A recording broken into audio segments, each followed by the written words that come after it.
Okay, I'm Daniel from Intocable. I just want to invite everyone to come check out our free concert tomorrow here in Pharr, and we're ready to tear it up and do a good job. So see you tomorrow. What time does your concert start tomorrow night? I think we're going at 9. Go on at 9. Okay. Yeah, but there's going to be other bands. There's going to be another Tejano band, J. Perez, local bands, you know. I used to play in a couple of local bands. So I know that there's good talent, you know. So I'm looking forward to seeing some of these bands. It's pretty well, you know, it's well thought of. And you lead guitar in the group? Well, bajo sexto. Bajo sexto, yeah, okay. Bajo sexto, and bajo sexto, and I sing a little bit. Okay. Yeah. Sing us a couple of bars from something. Oh. I know you're not warmed up. My daughter hates to sing when she's not warmed up. Yeah, I'm the barber of Seville. Figaro. Little opera, little soft. You'll see it tomorrow.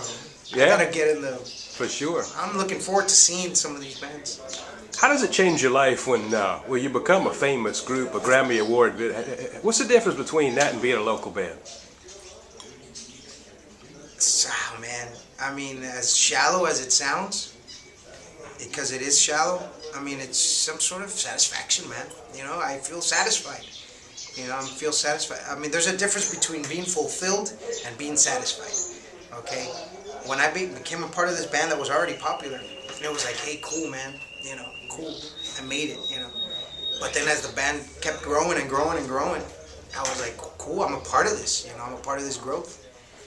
And I don't know, it feels good, you know. I mean, I remember growing up here, graduating from PSJ, I wasn't popular or nothing like that. You know what I'm saying? Like, no, you know, I was kind of like, you know, I don't know, I wasn't popular.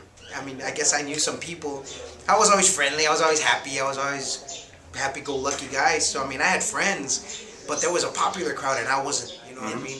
So as, you know, I just heard a couple of minutes ago that in the U.S., the Hispanics are over 50%. There's over 50% of the population is Hispanic.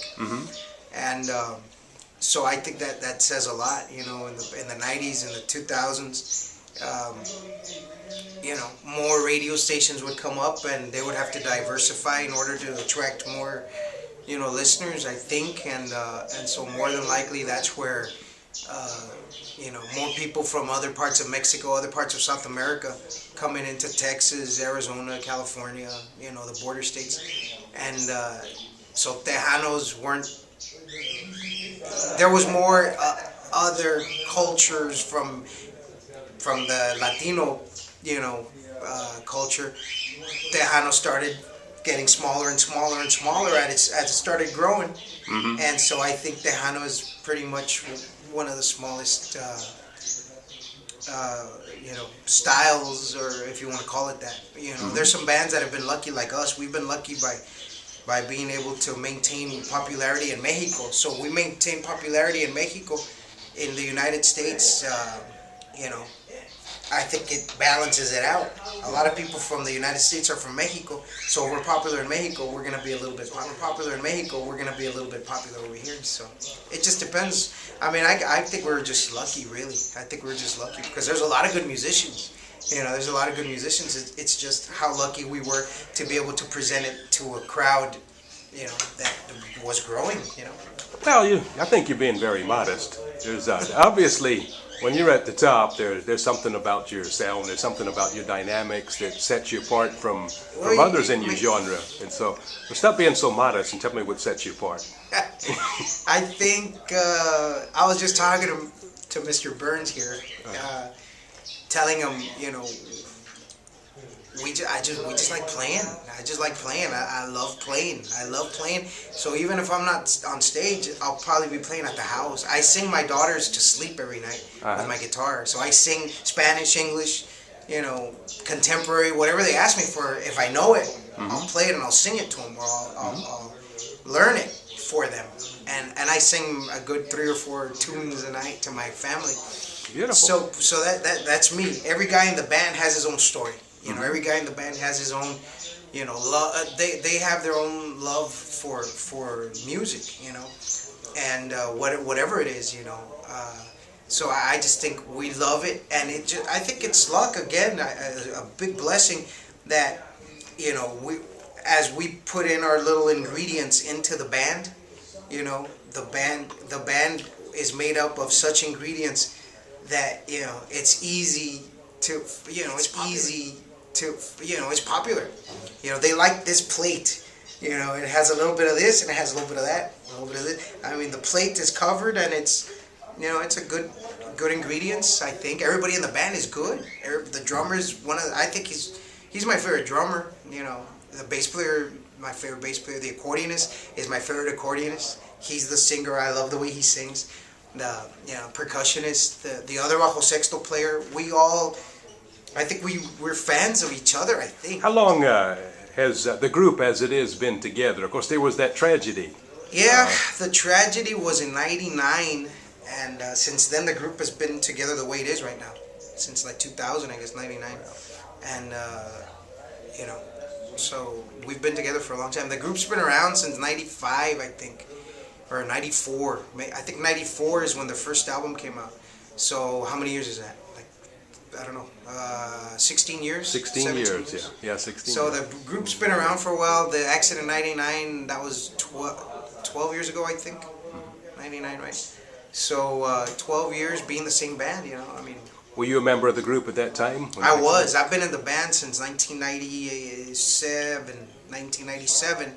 I got in the band, and I was a part of the accident. I made you were there? You know, through the grace of God, 3 of the guys died. And so God bless them, you know. I think I know they're in a better place, but anyway, it was tragic, man. It was bad. It was ugly. It was bad. So, you know, it was cool to be a member of a band that was growing and that was popular, and you know, that had something to do with the style of the time. You know, there's been bands and musicians that have come up to me and come up to us as a band and say, hey man, we want to be like you guys, you know, and we want to play like you. And so it's cool, you know, to be an influence, you know what I mean? Is it, you're a family man, obviously. How many children do you have? I got 4 girls. Wow. 3 daughters and my wife. A lot of quinceañeras then on the way. I think, well, twins, 2 of them are twins, so it'll be 1 quinceañera for them. Okay. Nah, whatever they want. Whatever. As long as I can afford it. Does that present any unique challenges that you have to be on the road so much? Yeah, it does, but I mean, I embrace it. You know, I embrace being able to miss them. You know, I'm on the road, and I'm a member of church, and you know, having my, you know, I mean, it's just, it's cool, man. It's cool to miss them, you know, and to know how much they mean to you. You know, when I'm out on the road, and it's kind of often, you know. Before, we used to be out on the road like 3-4 days a week, you know, every week, you know. And so I'd be home for 2-3 days, and I would love being home, you know. But I love being on the road too, because I love playing, and I love discovering and finding. And so it's just a part of life, you know. It's a part of life, you know. Instead of having to be, you know, at an office from 9 to 5 every day, because I you know, it's not a 9 to 5 Monday through Friday or Monday through Saturday. It's like a Thursday through Sunday. You know, leave Thursday morning and be back Sunday night or Monday morning, whatever it is. So that's my 9 to 5. You know, it's just part of life.